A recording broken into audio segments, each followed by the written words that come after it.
શ્રી ગણેશાય નમઃ. જય શ્રી કૃષ્ણ મિત્રો. આજે આપણે સરસ વાર્તા સાંભળીશું. માતા પાર્વતીના પ્રશ્નો, મનુષ્યના કર્મો.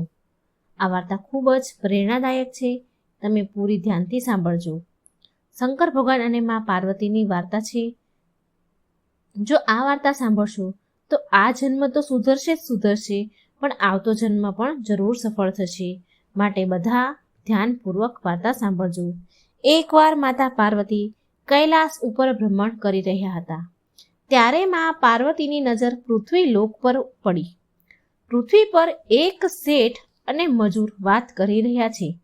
મજૂરે શેઠને કહ્યું કે આ બધો માલ સામાન મેં ગાડીમાંથી ઉતારી લીધો છે. શેઠે કહ્યું, સારું, લે તારી આજની મજૂરી 200 રૂપિયા.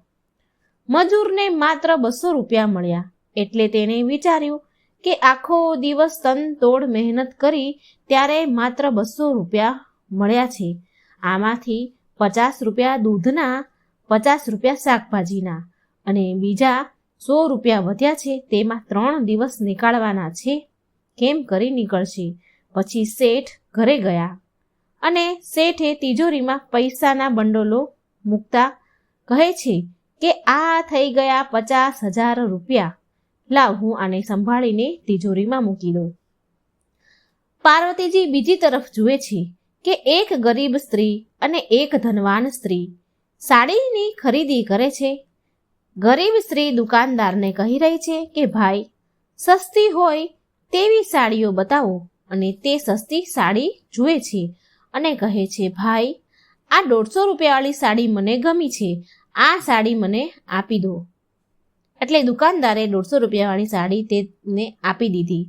અને બીજી બાજુ પૈસાદાર ધનવાન સ્ત્રી કહે છે, ભાઈ, આ 3 સાડી મને ગમી છે, એ પેક કરી દો અને લ્યો આ 5,000 રૂપિયા. દુકાનદારે સાડી પેક કરી દીધી. હવે માં પાર્વતી અમીર અને ગરીબને બંનેને જોઈ રહ્યા છે અને કહે છે, જેને જોઈતું હોય તેને મળતું નથી અને જેની પાસે બધું જ છે તેને વધારે ને વધારે મળતું જાય છે. આ પ્રશ્નનો ઉત્તર તો માત્ર મહાદેવ જ આપી શકે છે. ધરતીનો આ નજારો જોઈ મા પાર્વતી થોડા હેરાન પરેશાન હતા. એટલે એના પ્રશ્નના ઉત્તર માટે તે મા પાર્વતી શંકર ભગવાન પાસે ગયા અને શિવજીને કહે છે કે મને મારા પ્રશ્નનો જવાબ આપો પ્રભુ. મને મારા પ્રશ્ન ખૂબ મૂંઝાઈ રહ્યા છે, મને મૂંઝવણ થાય છે, મને શાંતિ નથી મળતી. કે મારો પ્રશ્ન છે કે જે વ્યક્તિ પહેલેથી જ ગરીબ છે અને દુઃખી છે તેને વધારે ને વધારે દુઃખ મળે છે, અને જે વ્યક્તિ સુખી છે તેને ક્યારે દુઃખ નથી મળતું. તમે ક્યારે એને દુઃખ નથી આપતા. આમ કેમ ભગવાન? આ તમારી કેવી લીલા છે? મને કંઈ સમજમાં નથી આવતું. આ સાંભળી શંકર ભગવાન બોલ્યા, દેવી પાર્વતી, આ પ્રશ્નનો જવાબ જાણવા માટે તો આપણે ધરતી પર જવું પડે. ધરતી પર જઈએ ત્યાંના પ્રાણીઓ, મનુષ્યનો હાલચાલ જાણવા માટે ત્યાં જ આપણને જવાબ મળે. ભગવાન શંકરના કહ્યા પ્રમાણે મા પાર્વતી શિવજી સાથે પૃથ્વીલોક ઉપર મનુષ્યનું રૂપ ધારણ કરીને મનુષ્ય પ્રાણીઓના હાલચાલ જાણવા માટે નીકળ્યા. ત્યારે રસ્તામાં જ્યારે ભગવાન ચાલી જ રહ્યા હતા, મા પાર્વતી અને ભગવાન રસ્તામાં ચાલતા હતા, ત્યારે રસ્તામાં એક ગરીબ પતિ પત્ની તેમને દેખાયા.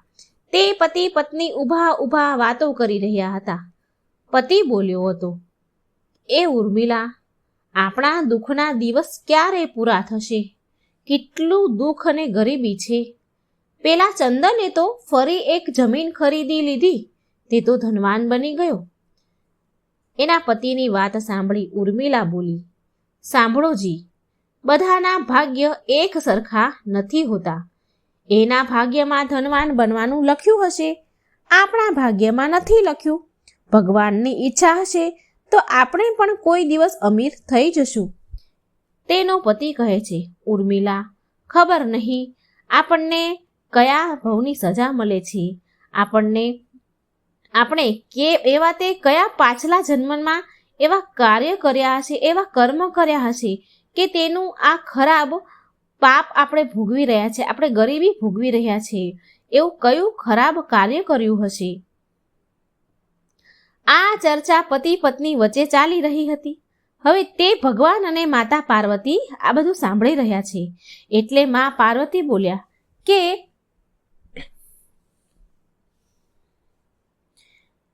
માં પાર્વતી ભોળાનાથને કહે છે કે ગરીબ પતિ પત્ની અમીર તમે બનાવી દો ને.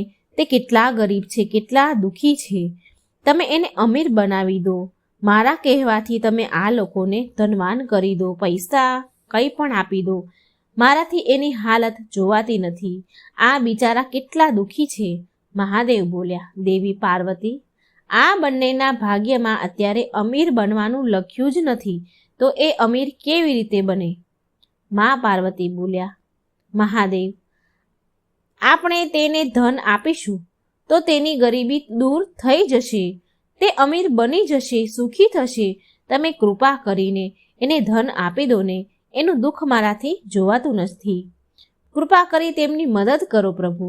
મહાદેવ બોલ્યા કે દેવી પાર્વતી, હું તમારી ઈચ્છા અનુસાર તેમને ધન પ્રદાન કરી દઉં છું, પણ એ ધન એને મળશે કે નહીં એ તેના કર્મ પર નિર્ભર છે. પાર્વતીજીના કહેવાથી મહાદેવે સોનાની ભરેલી એક પોટલી રસ્તામાં મૂકી દીધી, જે રસ્તા ઉપર તે ચાલ્યા આવતા હતા. પોટલીથી થોડે દૂર ઉર્મિલાની નજર એક આંધળા માણસ પર પડી.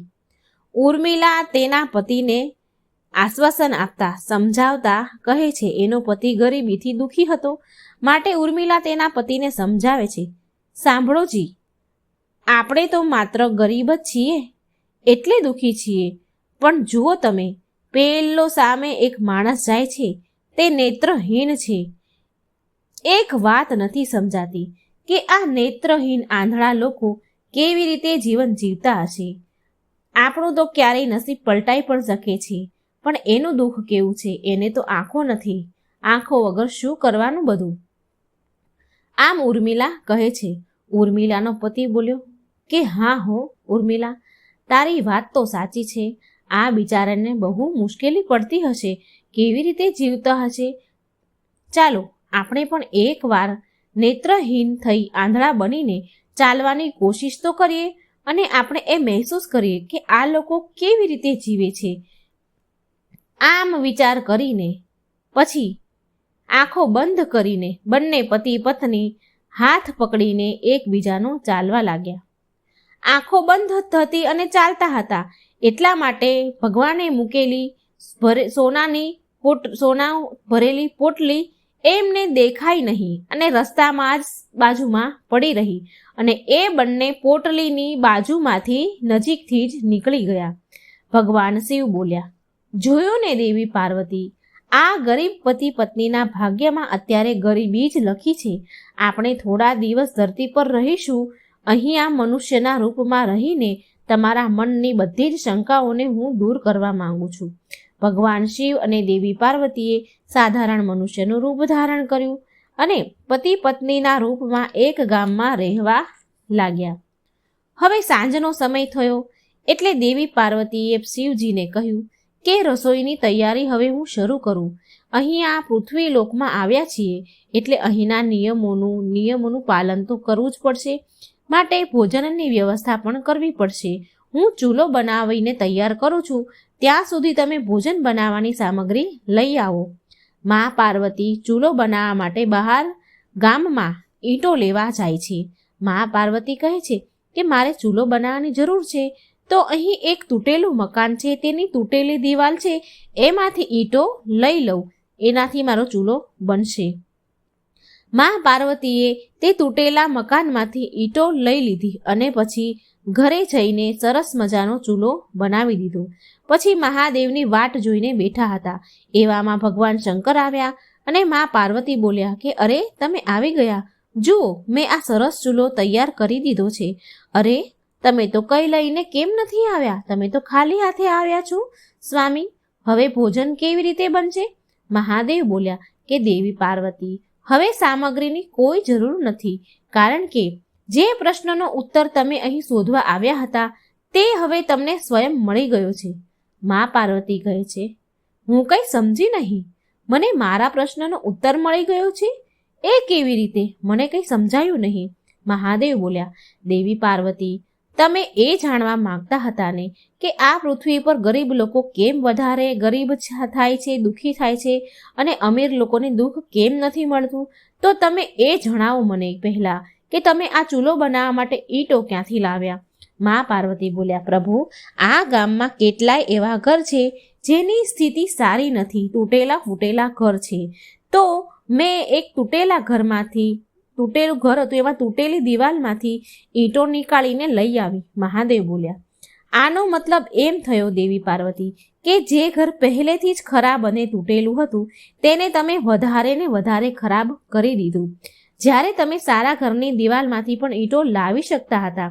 મા પાર્વતી બોલ્યા, પ્રભુ, જે ઘર સારા અને સુંદર દેખાતા હતા તે ઘરના લોકોએ તેની દેખરેખ બહુ સારી રીતે રાખી હતી, માટે એ ઘર બહુ સુંદર હતા. એવા મને આ સુંદર ઘરને બગાડવાનું યોગ્ય ન લાગ્યું. મહાદેવ બોલ્યા, દેવી પાર્વતી, થોડા દિવસ પહેલાં જે તમે મને પ્રશ્ન પૂછ્યો હતો તેનો જવાબ આ છે. જે લોકોએ પોતાના જીવનને પોતાના સારા કર્મોથી સુંદર બનાવ્યા છે તેને દુઃખ કેવી રીતે પડે? આ સંસારમાં દરેક મનુષ્ય પોતાના કર્મનું જ ફળ મેળવે છે. બધાની પાસે બધું જ નથી હોતું. મનુષ્યના પાછલા જન્મનું કર્મ એમને આ જન્મમાં ભોગવવું પડે છે, અને જે તેના આ જન્મ અને આવનારા જન્મને સુખી બનાવવા માંગે છે તો તેમને પુણ્ય, દાન, ધર્મના કામ કરવા જોઈએ. એવા કામને કરતા રહેવું જોઈએ, સારા કર્મ કરતા રહેવું જોઈએ.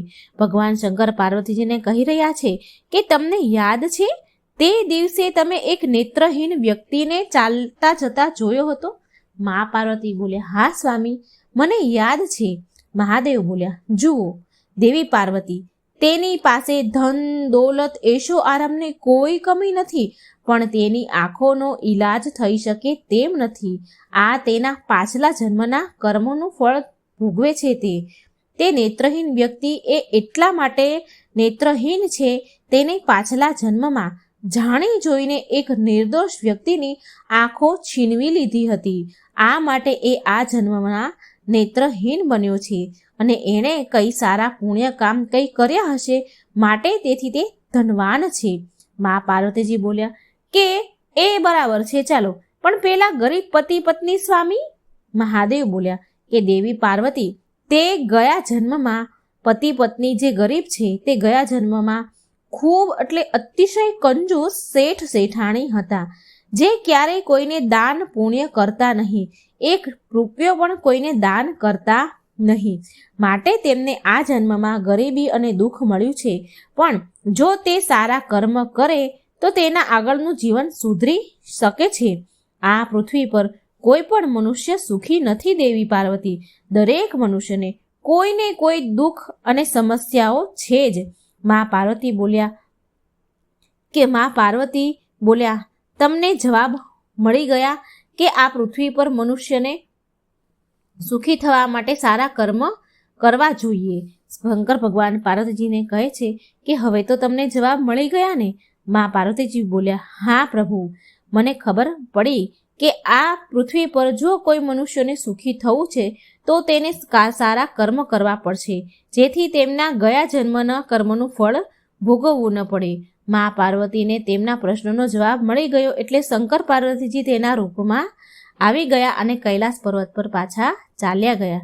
આ કથાનો સાર એ છે, આપણને શીખ મળે છે કે આપણે આપણા જીવનમાં સુખી થવું હોય તો સુખી થવા માટે સારા કર્મ કરવા જોઈએ.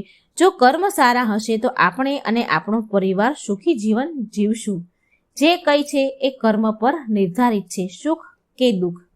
જો મિત્રો મારી આ વાર્તા સારી લાગે તો મારી ચેનલને લાઈક, સબસ્ક્રાઈબ અને શેર જરૂર કરજો. કર્મનું ફળ 3 રીતે મળે છે. હવે એ કેવી રીતે? તો એ જાણવા માટે આ વિડીયો પૂરો સાંભળજો. આપણે આ વિડીયોમાં એ જાણીશું કે આપણે જે કર્મ કરીએ છીએ તે આપણને પાછું મળે છે કે નહીં. આપણે ધર્મ, દાન, પુણ્ય કરીએ છીએ તો શું એ આપણને કરેલું દાન પુણ્ય પાછું મળે છે કે નહીં? જે લોકો દાન, ધર્મ, પુણ્ય નથી કરતા તો તેવા લોકો સાથે શું થાય છે તો આ વાર્તા પૂરી સાંભળવા વિનંતી, કારણ કે પૂરી વાર્તા સાંભળવાથી સંપૂર્ણ જ્ઞાન સમજાય છે. પ્રાચીન કાળ સમયની આ વાત છે. 4 લોકોનું મૃત્યુ થયું. તેમાં એક રાજા હતો, બીજો પંડિત, ત્રીજો એક વેપારી હતો અને ચોથો એક ગરીબ ખેડૂત હતો. આ 4 મૃત્યુ પામે છે અને ધર્મરાજાના દરબારમાં જાય છે. અને તે 4 ધર્મરાજાના દરબારમાં જાય છે તો જુએ છે કે ત્યાં તો બહુ ભીડ હતી. ખૂબ મોટી લાઈન લાગી હતી અને 4 લાઈનમાં ઊભા રહ્યા છે અને એ આમ ઘણો બધો સમય લાઈનમાં ઊભા રહે છે. મિત્રો, જ્યારે આ 4 વ્યક્તિ ધર્મરાજાના દરબારમાં ઊભા હતા ત્યારે તે લોકો જુએ છે કે સ્વર્ગલોકનો દરવાજો બંધ છે અને 4 લાઈનમાં ઊભા રહી ગયા છે. ત્યાં ઊભા તે 4 બધા જ લોકો તેવી વાટ જોઈ રહ્યા હતા કે અમારો નંબર તો સ્વર્ગલોકમાં જ આવશે, અમને સ્વર્ગલોકો જ મળશે. અને આમ આ 4 લોકો વિચાર કરી રહ્યા હતા કે અમે પણ સ્વર્ગલોકમાં જઈશું. અને લાઈનમાં ઊભા તે રાજા બીજા 3 સાથે વાત કરી રહ્યો હતો કે તમે બધા નરકમાં જશો, પણ હું તો સ્વર્ગમાં જ જવાનો છું. તો એ 3 વ્યક્તિએ તે રાજાને પૂછે છે કે તમે એવું તે કયું પુણ્ય કામ કર્યું છે કે તમે સ્વર્ગમાં જશો, તમને સ્વર્ગ મળશે? ત્યારે તે રાજા બોલે છે, એ 3ને કહે છે કે મેં મારા રાજ્યમાં મારી પ્રજાને ક્યારેય દુઃખી નથી થવા દીધી. મારા રાજ્યમાં મારી પ્રજા મારા ન્યાયથી સંતુષ્ટ હતી. મારા દરબારમાં આવેલા વ્યક્તિનું મેં ઈમાનદારીથી ને મેં ન્યાય કર્યો છે. ક્યારેય કોઈની પણ સાથે ભેદભાવ નથી કર્યો. માટે મને સ્વર્ગલોક જરૂર મળશે. આટલી વાત સાંભળીને વેપારી પણ બોલી ઉઠ્યો, તો મને પણ જરૂર સ્વર્ગ પ્રાપ્ત થશે, હું પણ સ્વર્ગમાં જઈશ. એ વ્યાપારી બોલ્યો કે મેં પૃથ્વીલોક પર મારા જીવનમાં બહુ બધા લોકોને મદદ કરી છે. મેં મારા હાથોથી દાન પુણ્ય કર્યા છે.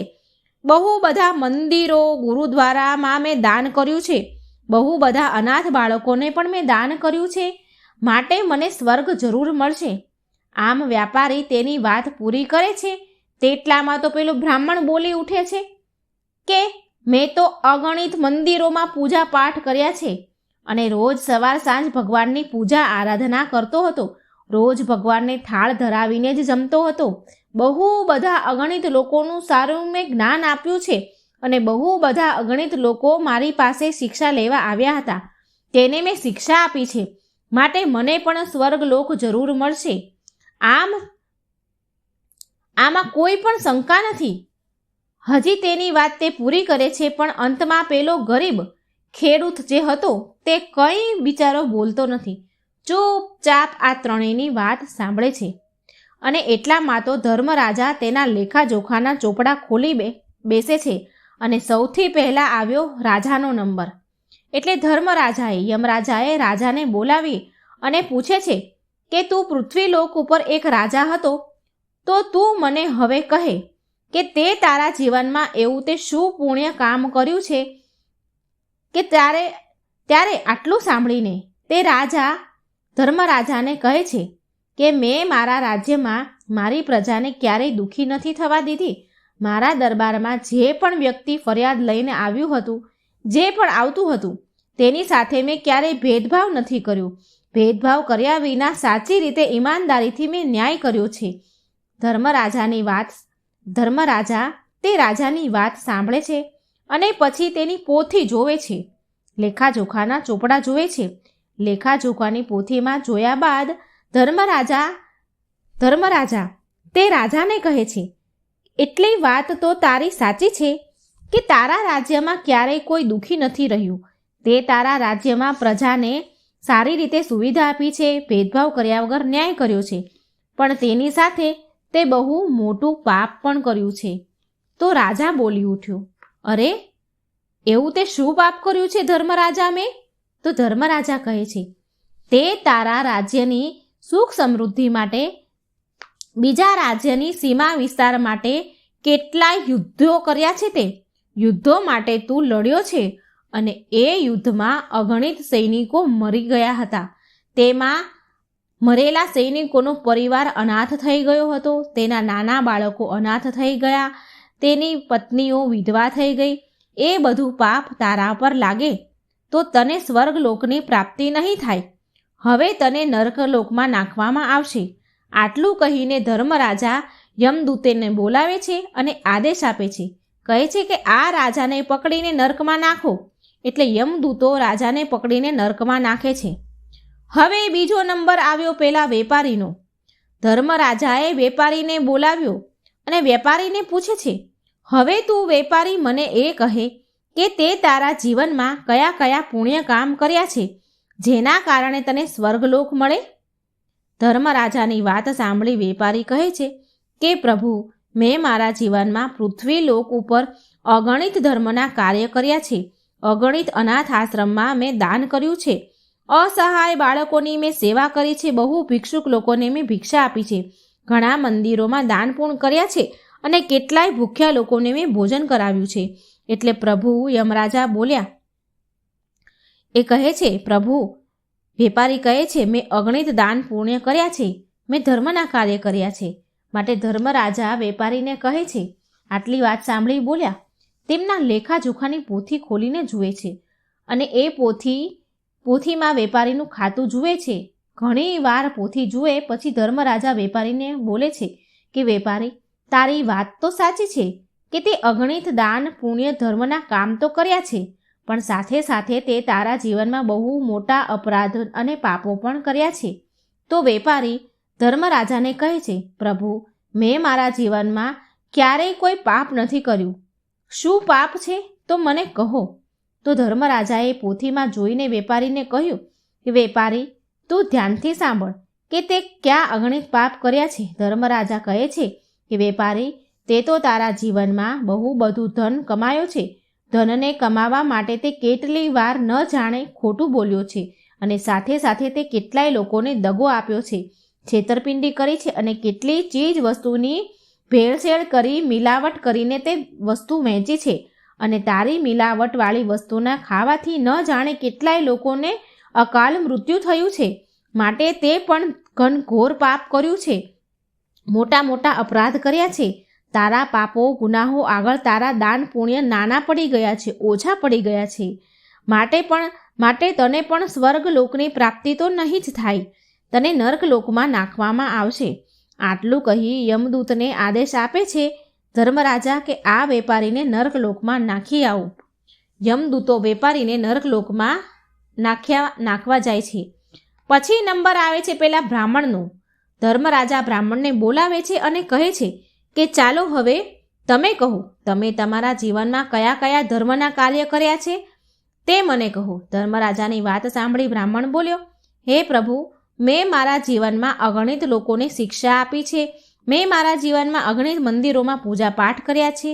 મેં મારા જીવનમાં ભગવાનને મારા હાથથી ધાળ ધરાવ્યા છે, જમાડ્યા છે. સવાર સાંજ રોજ હું એક પણ દિવસ એવો નથી કે મેં ભગવાનનું નામ નથી લીધું કે ભગવાનની પૂજા નથી કરી.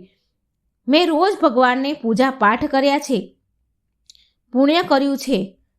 મેં મારા જીવનમાં ક્યારેય કોઈ દુષ્કર્મ નથી કર્યું. આટલું બ્રાહ્મણ ધર્મરાજાને કહે છે. એટલે બ્રાહ્મણની વાત સાંભળી ધર્મરાજા તેના લેખાજોખાની પોથી ખોલે છે અને બ્રાહ્મણનું ખાતું જોવે છે. ઘણી વાર તે પોથી જુએ છે અને થોડી વાર પછી ધર્મરાજા બ્રાહ્મણને બોલ્યા, હા બ્રાહ્મણ દેવ, હું માનું છું કે તમે મંદિરોમાં ઘણાય પૂજા પાઠ કર્યા છે. ઘણા લોકોને તમે શિક્ષા પણ આપી છે. ઘણા લોકોને તમે જ્ઞાનની વાતો પણ કહી છે અને ભગવાનને તમારા હાથે ભોગ પણ લગાવ્યા છે. આ વાત તો તમારી સાચી છે, પણ જે જ્ઞાન તમે લોકોને આપ્યું ને તેના પર તમે પોતે ક્યારેય અમલ નથી કર્યું. જે શિક્ષા તમે લોકોને આપી છે ને તેના પર તમે ક્યારેય પોતે અમલ નથી કર્યો. તો તમે સૌથી મોટા પાપના ભાગીદાર છો. તમે હંમેશા બીજા લોકોને જ્ઞાન આપ્યું પણ તમે પોતે તે વાત પર અમલ ન કર્યો, તમારા જીવનમાં ના ઉતારી, માટે તમે પાપના ભાગીદાર છો. તો તમને પણ નર્ક મળશે. ધર્મરાજા તેના યમદૂતોને આદેશ આપે છે કે આને નર્કમાં ફેંકી આવો. યમદૂતો બ્રાહ્મણને ઉપાડી નર્કમાં ધકેલી દે છે.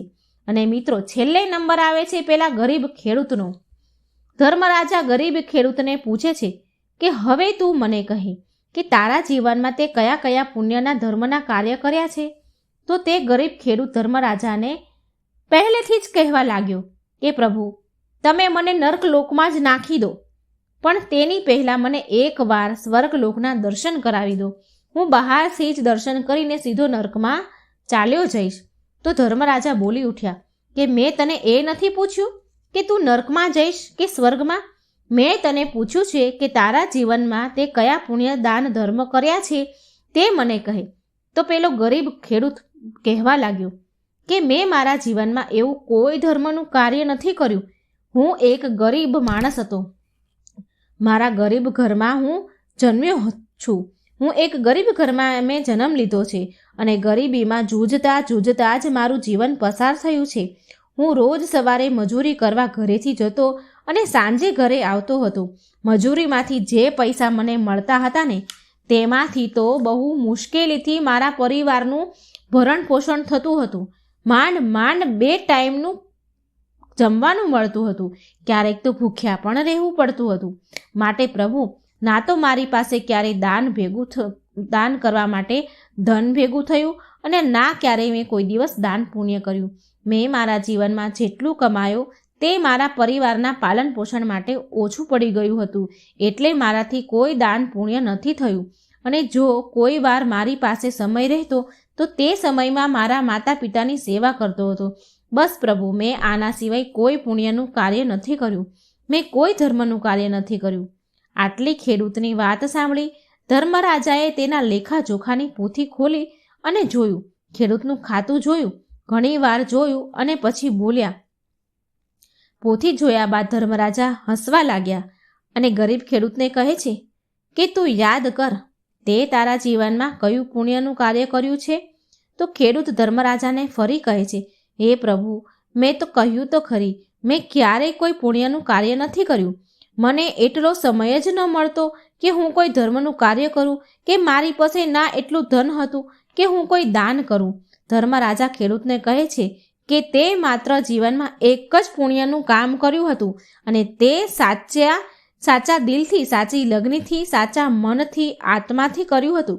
ધર્મરાજા કહે છે, તું યાદ કર, ઘણા વર્ષો પહેલાંની વાત છે કે તું બહુ ભૂખ્યો હતો.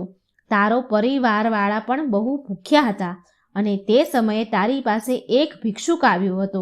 એક કૂતરો પણ આવ્યો હતો. તે બંને ભૂખ્યા હતા. તેને ભૂખ્યા જોઈને તે તારા ભાગનું ભોજન અને તારા પરિવારવાળાના ભાગનું ભોજન હતું તે ભોજન તે ભિક્ષુકને અને કૂતરાને ખવડાવી દીધું હતું અને તું અને તારો પરિવાર ભૂખ્યો જ સૂઈ ગયા હતા. ધર્મરાજાની વાત સાંભળીને ગરીબ ખેડૂતને તે વાત યાદ આવી જાય છે અને કહે છે, હા પ્રભુ, મેં એકવાર આવું કર્યું હતું. એના પછી મેં કોઈ પુણ્યનું કામ નથી કર્યું. એટલે ધર્મરાજા કહે છે કે તે એક જ વાર પણ પુણ્યનું કામ કર્યું છે અને એ પણ પૂરી આત્માથી, સાચા મનથી, શ્રદ્ધાથી કર્યું છે. એના માટે તારા ખાતામાં પુણ્ય જમા થયું છે. આટલું કહી ધર્મરાજા યમદૂતોને આદેશ આપે છે કે આ ખેડૂતને સન્માન સહિત વાજતે ગાજતે સ્વર્ગલોકમાં મોકલો. અને યમદૂતો વાજતે ગાજતે પૂરા મનથી, સન્માનથી ખેડૂતને સ્વર્ગલોકમાં મૂકવા જાય છે. મિત્રો, આ હોય છે કર્મનું ફળ. આપણે જેવું કરીએ છીએ તેવું ભોગવવું પડે છે. આપણું કરેલું પાછું વળીને આપણને જ મળે છે. દાન પૂર્ણ ધર્મ કરો તો પૂરી આત્માથી, પૂરી શ્રદ્ધાથી, મનથી કરવું. જો કોઈની પાસે દગો કરીને દાન પુણ્ય કરીએ, તો કોઈને ચોરી કરીને દાન પુણ્ય કરીએ, તો કોઈનું ધન છીનવીને જો દાન પુણ્ય કરવામાં આવે તો તે દાન પુણ્ય નથી ગણાતું. આ દાન પુણ્ય કોઈ કામનું નથી હોતું. પોતાની મહેનતથી, સચ્ચાઈથી કોઈ એકવાર ભલે દાન પુણ્ય કરે, પણ પૂરી શ્રદ્ધાથી, પૂરી આત્માથી, સાચા મનથી એકવાર કરેલું દાન પણ ખાતામાં જમા થઈ જાય છે. તેનું ફળ મળે છે. કોઈની આત્મા દુભાવી, કોઈનું છીનવીને જો આપણે ધર્મશાળાઓ બી બંધાવીએ, ગૌશાળા બી બંધાવીએ તો પણ એનું કોઈ ફળ નથી. તો મિત્રો, જો તમને આ વાર્તા સારી લાગે તો મારી ચેનલને સબસ્ક્રાઈબ કરજો, મારો વિડીયો લાઈક અને શેર જરૂર કરજો. કર્મનું ફળ કેવી રીતે ભોગવવું પડે છે એ તમે પૂરા ધ્યાનથી સાંભળજો.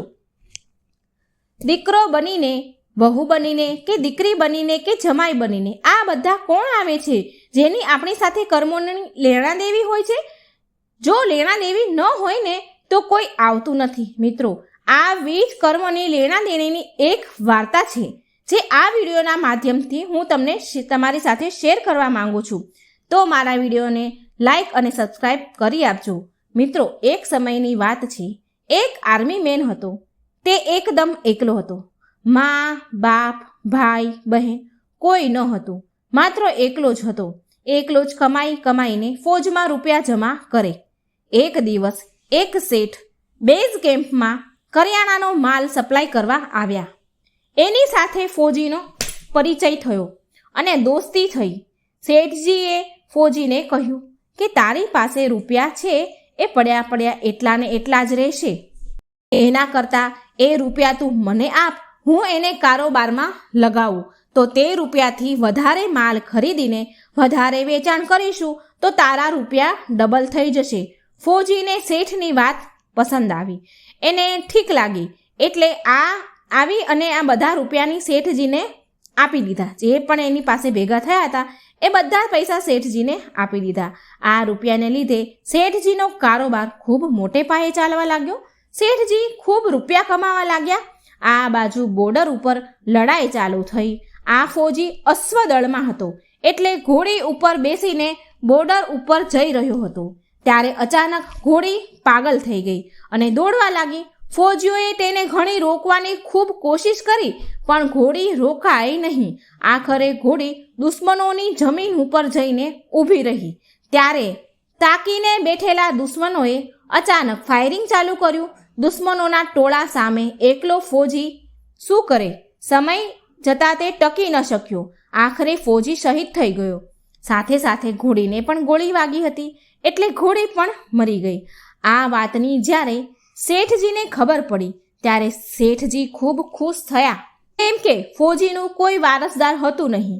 તેમણે એવું વિચાર્યું કે રૂપિયા કોને દેવાના, એટલે ફોજીના બધા રૂપિયા શેઠજીએ પોતે જ હડપ કરી લીધા, પોતે જ રાખ્યા. અને શેઠ તો મોજમાં આવી ગયા કેમ કે તેમને તો રૂપિયા પણ મળી ગયા અને કારોબાર પણ સારો ચાલવા લાગ્યો હતો. ત્યારે શેઠજી ખુશ થયા. થોડા દિવસ બાદ શેઠજીના ઘરે એક સરસ દીકરાનો જન્મ થયો. હવે તો શેઠજી વધારે ખુશ થયા. તેઓ એવું સમજતા હતા કે ભગવાનની મારા ઉપર ખૂબ મહેરબાની છે.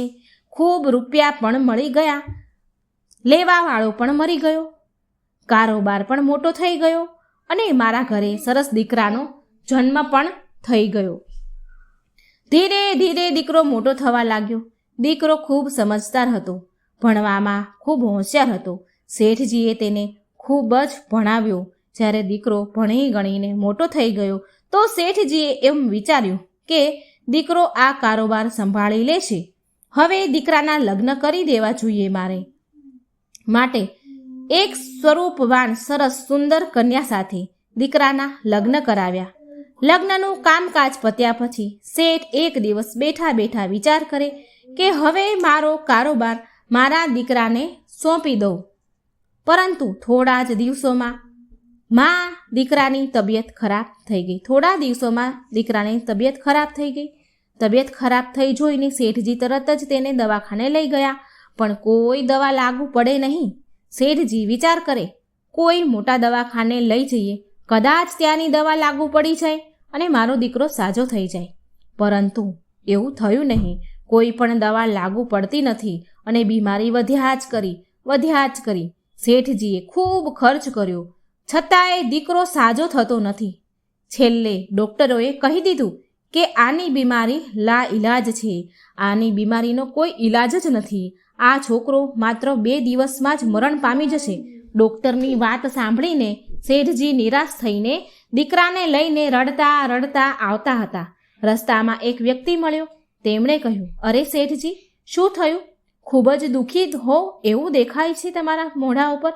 શેઠજીએ કહ્યું, હા ભાઈ, મારો દીકરો છે, તેને બાળપણથી જ લાડકોડથી મેં ઉછેર કરીને મોટો કર્યો છે. હવે જવાન થયો અને વિચાર્યું મેં કે દીકરો ઘડપણમાં અમારી સેવા કરશે અને તેમના લગ્ન પણ હું ધામધૂમથી મેં કર્યા. ખૂબ રૂપિયા વાપર્યા.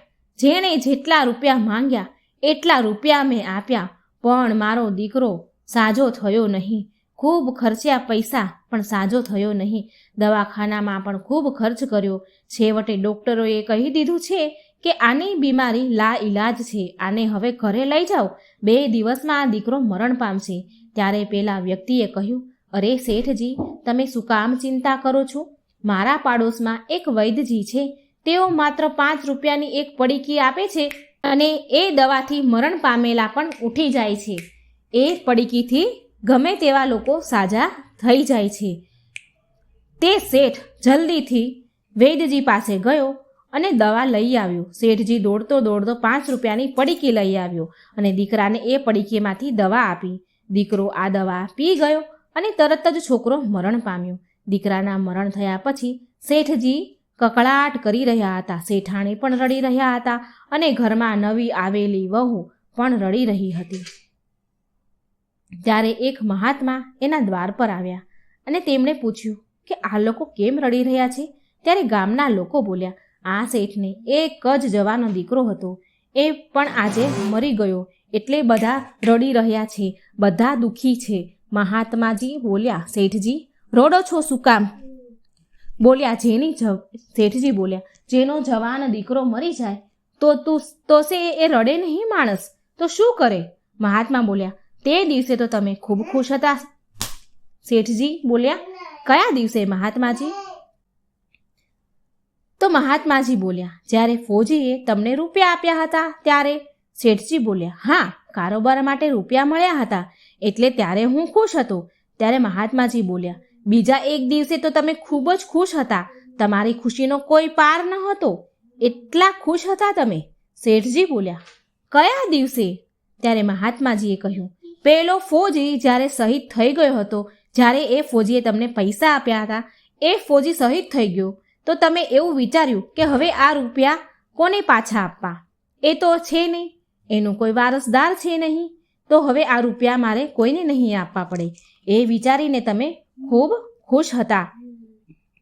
મફતમાં તમારો કારોબાર વધી ગયો, કારોબાર ખૂબ મોટો થઈ ગયો, હવે હું આનંદથી જીવન પસાર કરીશ. ત્યારે શેઠજી બોલ્યા, હા મહારાજ, ત્યારે હું ખુશ હતો. મહાત્માજી બોલ્યા, ત્યારે તે બધા લોકોને ખૂબ મીઠાઈ ખવડાવી હતી. શેઠજી બોલ્યા, ક્યારે?